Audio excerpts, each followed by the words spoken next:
So now you have positioned yourself in a profitable industry, in a stable region, and you have the business model, which is my strong recommendation is buying businesses. This is for the purposes of creating wealth. This is not just about paying your bills. You could do that with a job, and I highly recommend having a job or a small business with which you pay your expenses. But now we're talking about creating wealth. So my standpoint is that you're better off buying a business than creating one from scratch. So we have covered a few things so far. If you haven't watched the previous video, this is the part 4 of a multi-part series as to how to position yourself to create wealth. And we have gone through that you need to be positioned at a region, industry, business model. Once these 3 are knocked off, you are on the layer 4, which is bringing people together, bringing the right partners together. And you need partners. Why do you need partners? I was really resistant to this idea of having partners. It seemed like a hassle to me because, when you with yourself, you control your time, you control when you wake up, what you do, and there's not much of an accountability and there's no pressure. But the moment you start bringing on partners, you're creating expectations in their minds and you better perform. Because these are high profile people that you would be bringing on. So why do you bring partners? The reason is because you cannot do everything by yourself. You cannot know everything. You cannot do everything. Even Elon Musk cannot do everything. He's got hundreds of thousands of employees, I assume, in his companies. And that's how he is able to do these massive things. Because you can't do everything and you cannot know everything. I wanted to know so many things about business, and I was reading so many books and doing so many courses, and then I come to an understanding that I cannot know everything about everything. I can maybe know a little bit about many things, but I cannot know about, even within the context of business, I cannot know everything about everything. I have to rely on other people, and that's a little bit of a scary thing. But once you teach yourself how to do it, once you train yourself how to do it, you will be able to rely on other people, because there are certain people who are really, really good at what they do.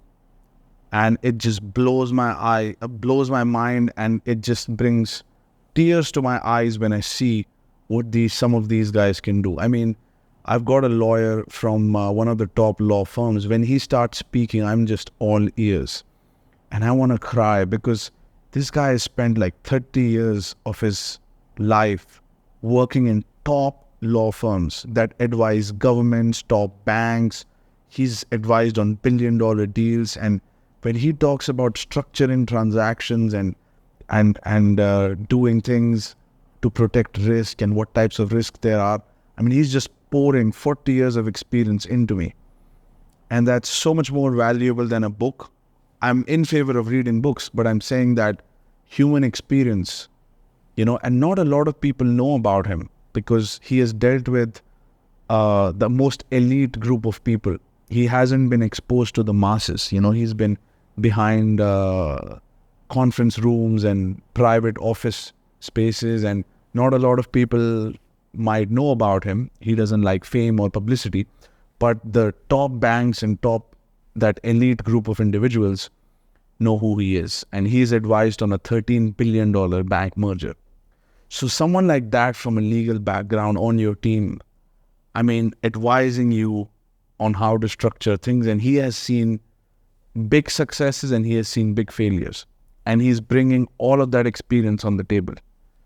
I mean, that intellectual property that he has, and he charges, by the way, anywhere around $1,200 an hour or something, his law firm that he used to work at.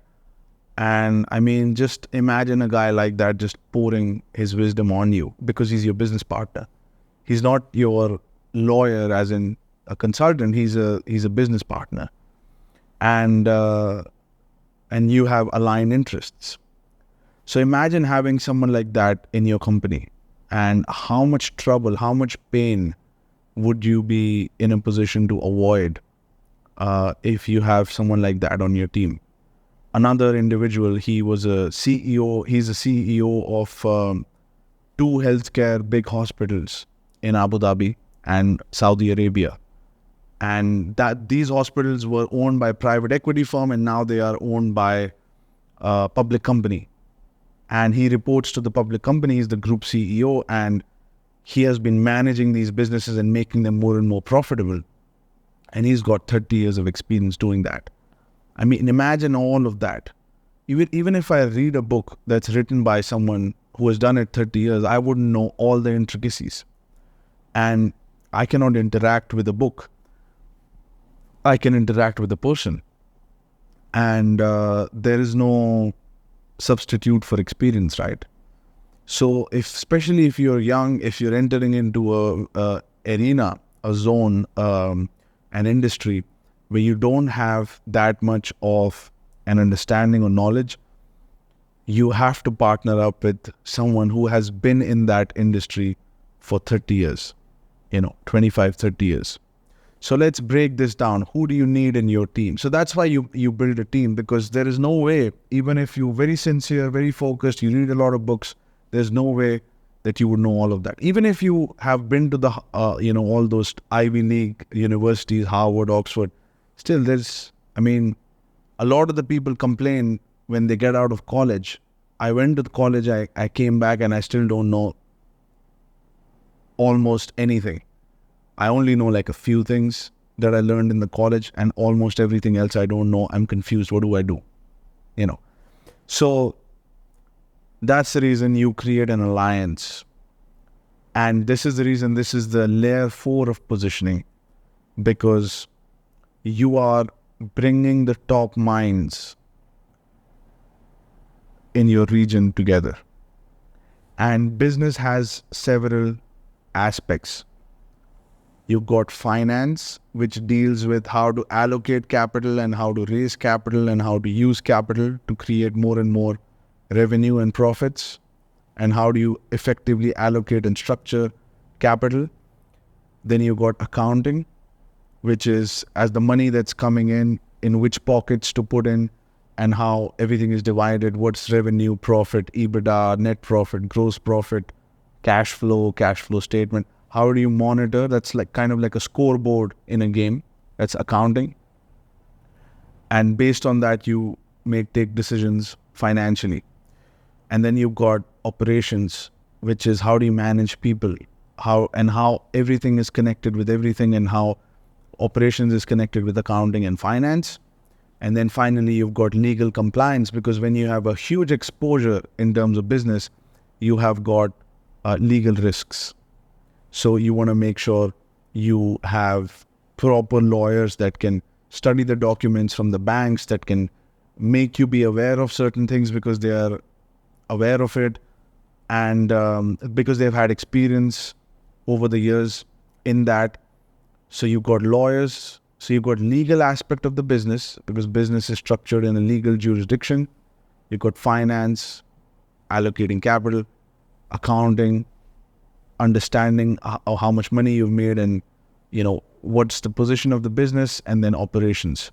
So these are the aspects of the business, and based on the nature of the business model, and based on your vision of the future, you would bring people on your team based on that. So for example, when I started to build my team, and especially I was advised not to partner up with your friends and family, because this wealth of resources, mental resources, may not be available in your family. You could get someone much better. Even if you have an accountant in your family, don't go with them. You got to go with someone from the outside, someone much more capable, because there's no way to hold family accountable. When are you family and when are you business partners? There's always a confusion. So make sure you have someone that is extraordinary. Someone that seems and feels a little bit out of reach. Someone who's beyond you. I remember when I was talking to the CEOs of some of the major hospitals, I mean, these guys were in the news. These guys had this whole larger than life perception. They had so much of experience. And I thought they wouldn't say yes to me. I thought that they wouldn't even take meetings with me, but they did. They did. Because they're so intimidating, people don't approach them. And that's very counterintuitive. The scariest and the most powerful guy in the room is least approached. So if you look at a large event and take the chief guest is the most powerful person in that big audience. And everybody is meeting everybody except for the chief guest. People would just ignore this guy. These thousands of people will ignore this one guy and talk to each other. But all they need to be doing is talking to that chief guest. He's the most important person and he's the least approached, typically. Unless it's a celebrity or Lady Gaga or something, you know what I mean? So, back on track. You need to partner up with people who are larger than life and who can add tremendous amounts of value. So when I was building my team, here is the mindset that I had. And I've got a $3.5 billion company CEO, former CEO, as my business partner. Lawyer that advised a $13 billion bank merger, CEOs of major hospitals, top accounting partners from big four accounting firms, KPMG, PwC. I had these guys as business partners. So what was the rationale behind it? It's very simple. I wanted to be a billionaire, and I want to be a billionaire, and that's going to happen if I create a multi-billion-dollar company. So I have to keep in mind that if I have to create a multi-billion-dollar company, I have to bring people who have seen companies grow to that size. So that was my fundamental sort of, view when I would look at someone. Has this person already done what I wanted to do? And if so, then he's in, from that particular position, whether it's finance, accounting, and so I would actually look out at billion-dollar companies and I would find people from there, or companies that have gone to hundreds of millions of dollars, those companies, like big companies, and or have advised billion-dollar companies, either one of them. But they have to be exposed to that number, and they have to have experience in creating that so that they can add value. And I found some of the top members in each of these positions because I had that. And I had to reject a lot of people. I got rejected also. But I spoke to hundreds and hundreds of people, phone calls, meetings, and identifying the gem in the region.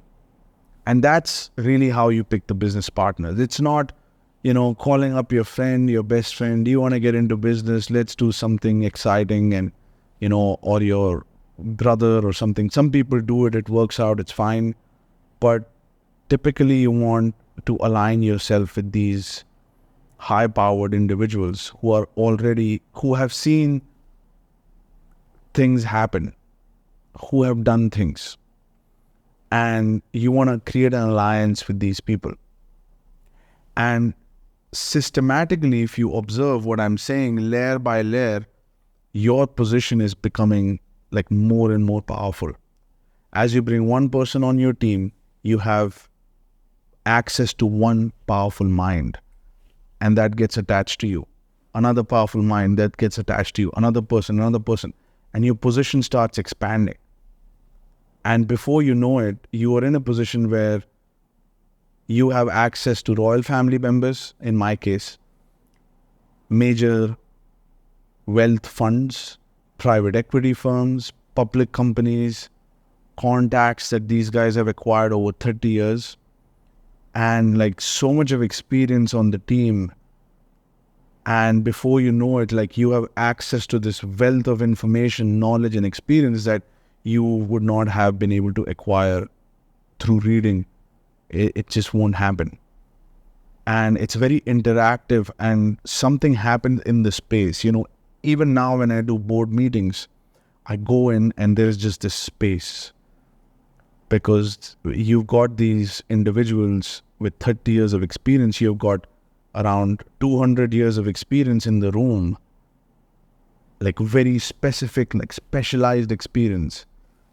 And it's absolutely tremendous what the possibility of that becomes. You've got almost all the doors open in the region. So that's one reason, is the experience and the contacts. And the other reason is credibility. They have such a credibility. I mean, if you have these people on your team and you have a company profile, and you typically, when you're doing a business meeting with someone, a banker, lawyer, anybody, a seller, you are supposed to send your company profile. And on that company profile, they see the people that you're associated with, and part of your company. You will get a business meeting with anybody. I am not kidding. I've met people who have raised $1 billion, done 64 acquisitions. I've met private equity guys. I've met top bankers. I've met royal family members. I've met Senator of Netherlands, all because of this team. And all because I put this team together. Because I did that as a preliminary step before I entered the market. In Scarface, Al Pacino says, first you get the money, then you get the power. In the real world, first you get the power, and then you use that power to make the money. And then you can use that money to gain more and more power, and use that power to make more and more money. But your power will be based on the types of people you associate with. If you are associating with someone who is in a weaker position than you, who is weaker than you, they're going to take away from your power. They're not going to give. They're going to take away. And as in a company, as a business partner. And money will be generated from the type of power that's in the company, by the people, by the minds and the capabilities that are there within that company. Only using that power, you could go out into the market and produce something magnificent. If you don't have the manpower, if you don't have the knowledge, the experience, the minds, the great minds on your team, that magnificent creation is not going to happen. You need to align with the great minds. And if you're aligning with poor minds, with poverty mentality, with whose financial position is not good, and you have those people around you, they're going to drag you down. At every moment, it's going to be a struggle. And they're going to embarrass you too. So when you sit in business meetings and you have these people with you, you're making a powerful statement. First of all, you're making a statement that you brought these individuals together. That's in itself a measure of your own power and your own capability. And doing that also changes your relationship with yourself. And that's all at the source. Everything emerges out of this collaboration, these partnerships, multiple partnerships. Everything else will be created out of this. So it's important to build a strong foundation at the company level before you actually make an entrance at the market. And that was the series about positioning. And if you're interested in learning this business model, if you're interested in being and getting in a position to create wealth, even if you have very little resources and how to do this, starting with little or no money. I started with little or no money and very little experience, and I managed to bring these individuals together. If you want to learn this whole process of how to buy businesses, multi-million-dollar businesses, starting with limited resources, bringing these high-profile advisors on your team, finding the market, finding the region, finding these people, pitching to them, closing them, setting up your company and networking with top bankers to create that alliance or financial alliance, and finding businesses to buy, negotiate with them, and ultimately buy several businesses. If you're interested to learn this business model, reach out to me. I've got 2 mentorship programs. One of them is one-on-one, which happens over 6 to 12 months. You would have access to me one-on-one, and we would get on Zoom calls and I would train you into doing this. And I also have the Group Mentorship Program. This is something I launched recently, where you would be part of a group of other entrepreneurs who are doing in different regions, and we would do session by session. You would learn step number 1, then you would go execute, then step number 2, then you would go execute, and you would get to learn from this collective experience. And that's the group. And you've got one-on-one, which is more VIP, private session. So you've got both the structures, both are priced differently.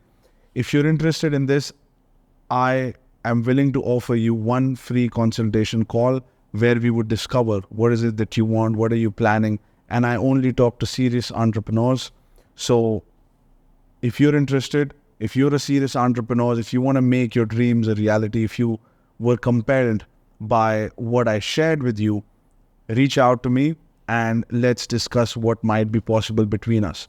You could message me on LinkedIn, you could message me on Instagram, you could message me, you could email me, and you could also message me on Facebook.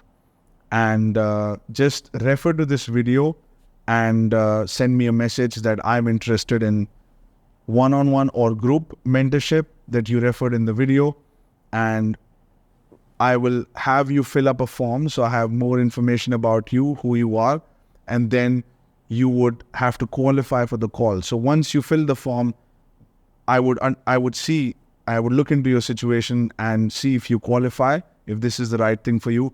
If I see it is the right thing for you, you are in a position to execute on the steps, then we would do the free consultation call where we would go deeper, and then you would have an option to choose between one-on-one and group consultation. So I don't know how long I'm going to do this, but while I'm doing it, grab the opportunity and I will talk to you soon.